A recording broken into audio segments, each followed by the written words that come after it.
sides of my family have been affected by drug and alcohol abuse. In my family, hardcore drugs like crack and heroin were the bigger issue. As a matter of fact, reefer wasn't really a big deal to us. When I was growing up, my mom didn't do any hard drugs, although she did enjoy drinking her wine and smoking the occasional joint as well as her cigarettes. In fact, I thought everyone's mother occasionally went into their bedrooms, closed the door, lit some incense, and smoked a joint every now and then. When I was growing up, I didn't even know that reefer was illegal. I thought incense was illegal. My friend Juanita's mom and my mom were friends, and so when Mrs. Harper would come over, my mother would tell me to go to my room. I would close the door, and not long afterward, I'd hear the music come on, and I'd smell that incense wafting through the crack under the door of my room. So I knew what they were doing. One day, Juanita and I were outside jumping rope, and we got on the subject of smoking. And so I said, well, my mom smokes cigarettes and reefer. Juanita said, well, my mom is a police officer, and so she only smokes cigarettes. I said, no, wait a minute now, your mom smokes reefer too. As a matter of fact, Juanita, I've seen the roaches in the ashtray at your house. So Juanita said, well, what are you talking about? We don't have roaches. I said, this poor girl, she doesn't even know that that's what you call the little joint butts that I left over after you finished smoking the reefer. Mrs. Harper heard us outside, and she called us in. And she said, come on inside, before I started spreading all her business all over the neighborhood. She told my mom what happened, and I got a firm talking to about how someone else could have heard me talking, and Mrs. Harper could have lost her job. It was my first lesson in what happens at home stays at home. In the Cannabis Manifesto, Steve D'Angelo says, all over the U.S., parents are hiding their cannabis use from their children, while children are hiding it from their parents. Teachers hide it from their students, and the students hide it from their teachers. Professionals hide their cannabis use from the clients they serve, and the clients hide their cannabis use from the professionals who advise them. Employees hide it from the employers, and of course the employers hide it from their employees. And of course, everybody hides it from the cops.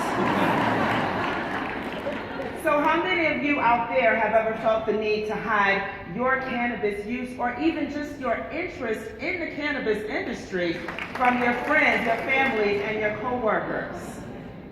I think aside from just the issue of legality, many of us stay in the cannabis closet because we want to avoid those negative perceptions that are associated with recreational and medicinal cannabis use.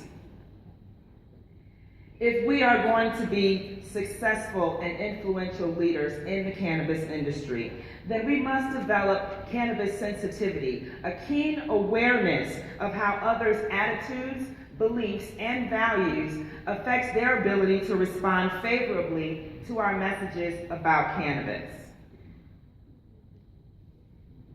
So, attitudes are predispositions to respond favorably or unfavorably to a person, an object, an idea, or an event. And so an example of an attitude is someone might have a negative attitude about cannabis because of drug use and drug abuse in their family, right? After you've kind of witnessed those effects, you might not be so keen on cannabis. Attitudes tend to be very stable and difficult to change. Next, we have beliefs, and a belief is a conviction. And so usually beliefs are more enduring than attitudes, but our attitudes often come from our beliefs. An example of a belief is, I don't use drugs because I believe using drugs is sinful. Next, we have values. And so a value is a deeply rooted belief that governs our attitude about something. Attitudes and values can both be traced back to, attitudes and beliefs can both be traced back to our values. An example of a value is, well, I'm a law-abiding citizen, and so I don't use drugs because drugs are illegal. So now that we've defined attitudes, beliefs, and values, let's take a look at perception. Perception is the active process we use to make sense of the world around us and give meaning to our experiences. It's the way we see the world, and it's the filter through which our attitudes, beliefs, and values are viewed. Perception happens in a simultaneous process where we first select what we're going to pay attention to, right? And then we organize it into something that is familiar or recognizable to us. And then finally, we interpret that so that it makes sense to us some kind of way. What you focus on determines what you see, but what you relate to or recognize determines how you see. So when you look at a picture like this, what do you see? Do you see good or do you see evil? It all kind of depends on what you're focusing on, right? In a conversation about cannabis, the listener may already have an inaccurate perception of the speaker just based on stereotypes or an attribution. And so we've heard of stereotyping, and that occurs when you make a generalization about a group or a category of people. Some common stereotypes that we hear in the cannabis industry or about cannabis use are the stoner stereotype or even the thug or hippie stereotype. Attribution is when you assign a cause to a behavior. So someone may have said to you, well, obviously if you're interested in the cannabis industry, that must mean you smoke weed, right? Or you're not really sick, you just want to be able to get high legally. Does any of this sound familiar to any of you? Okay, I'm sure you guys can think of some other examples too. So now, how can we change the negative perceptions associated with cannabis? Well, we can adopt the B attitudes.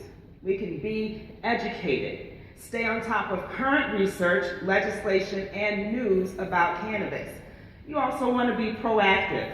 Prepare yourself with information from credible sources when you respond to objections and fight misinformation.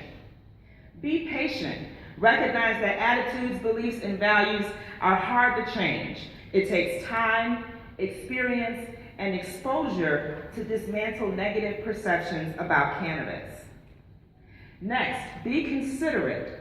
Listen to opposing viewpoints and take others' concerns seriously. Remember, it's better to respond with empathy and consideration rather than sarcasm and judgment. And finally, be you. Identify your own attitudes, beliefs, and values and where they came from. As appropriate, share your story with other people. And always maintain a professional image and an ethical reputation to fight those stereotypes that we're fighting against. Industry leaders have a personal responsibility to help change negative stereotypes and perceptions related to cannabis, its consumers, and the industry as a whole. By being sensitive to others' attitudes, beliefs, and values as they relate to cannabis, we can be catalysts for changing the cannabis conversation. Thank you.